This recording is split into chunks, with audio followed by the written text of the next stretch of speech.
US ने ये जो ईरान का कॉन्फ्लिक्ट है ये शुरू तो इसलिए करा कि ईरान की रजीम चेंज हो जाएगी, लेकिन ऐसा ना हो जाए कि ईरान जो है वो यूएस की रजीम चेंज कर दे। सिचुएशन क्या हो रही है आप ध्यान से सुनना, बड़ी सरप्राइजिंग और शॉकिंग है। ईरान जो है वो एक बात पे बहुत अड़ा हुआ था कि हम जो डिस्कशन करेंगे वो जेडी वेंस से करेंगे, हम ट्रम्प से नहीं करेंगे, किसी और से नहीं करेंगे, जेडी वेंस से ही करेंगे। तो कोई तो रीजन होगा। और आज के टाइम पे भी पाकिस्तान के अंदर जो डिस्कशन चल रहा है उसमें हेड ऑफ यूएस कौन है? जेडी वेंस, वही लैंड करा है इस टाइम। तो फिर सीन क्या है? सीन ये है, आप ध्यान से सुनना, जेडी वेंस जो है ना वो कोई सिंपल पॉलिटिशियन नहीं है। उसको एक्चुअली मैन्युफैक्चर करके लॉन्च करा गया था बाय कंपनी पेलेंटियर। पेलेंटियर कंपनी कौन है और पेलेंटियर कंपनी का फाउंडर ओनर कौन है? पीटर थियल। पीटर थियल कौन है? जो इलॉन मस्क के साथ जिसने पेपाल को फाउंड करा था। अब ऐसा तो है नहीं कि इलॉन मस्क जो है वो इतना अमीर आदमी बन गया और पीटर थियल जो है उसने कुछ नहीं करा, भाई वो खाली बैठा हुआ है। कोई रियलाइज हो गया था कि इस दुनिया में अगर एम्पायर बनाना है ना, बिजनेस एम्पायर, तो आपको वॉर से पैसे कमाने। उसको ये रियलाइज हो गया, उसने इन्वेस्ट करा एक कंपनी में पेलेंटियर नाम की, जो क्या करती है, जो साइबर वॉरफेयर से लेके एआई वॉरफेयर से लेके रोबोटिक आर्मी, सब कुछ, ऑटोनोमस सबमरीन्स, इन सब में अच्छा खासा इन्वेस्ट कर रही है और ऑलरेडी वो यूएस गवर्नमेंट को सर्व कर रही है। तगड़ी कंपनी है। पीटर थियल को सो फार सिलिकॉन वैली का एक तरीके से रिप्रेजेंटेटिव भी माना जाता है। और ऑब्वियस सी बात है कि इस टाइम पीटर थियल का सबसे बड़ा कॉम्पिटिटर कौन है? वही मिलिट्री इंडस्ट्रियल कॉम्प्लेक्स जो यूएसए को बहुत लंबे टाइम से यूएस गवर्नमेंट को सर्व करते हुए है या उनसे पैसे कमाता हुआ है। वही लॉकहीड मार्टिन और ये फाइटर जेट्स बनाने वाली कंपनी, मिसाइल बनाने वाली कंपनीज, और ये दोनों एक दूसरे के कॉम्पिटिटर इसलिए हैं क्योंकि अगर फुल फ्लेज्ड वॉर होता है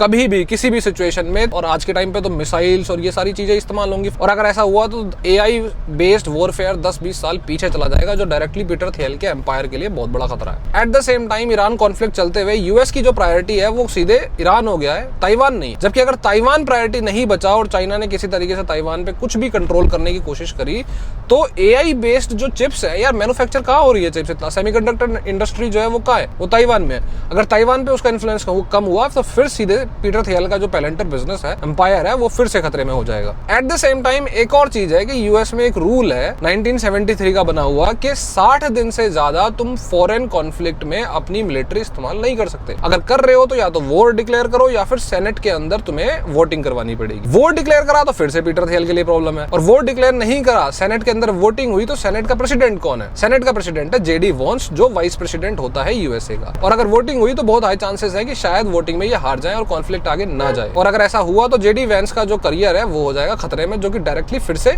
पीटर थियल के जो एसेट है वो खराब हो जाएंगे। मतलब ये है कि ईरान जो है वो इस कॉन्फ्लिक्ट में वॉर रोकने या रुकने की बातें करने नहीं आ रहा है। उसको पता है कि यूएस वॉर तो वैसे भी रोकेगा, एटलीस्ट यूएस तो बाहर हो जाएगा इस गेम से। वो कुछ और चीजें लेके आ रहा है, कुछ और ऐसे थ्रेट्स होंगे या तो मे बी, या फिर कुछ ऑफर्स होंगे जेडी वेंस के लिए, जो एक्चुअली लड़ाई रोकने के बारे में, मुझे ऐसा लगता है, माय पर्सनल एनालिसिस, वॉर रोकने के लिए तो ईरान कह ही नहीं रहा है, वो तो यूएस को खुद ही रोकना पड़ेगा। There is something more.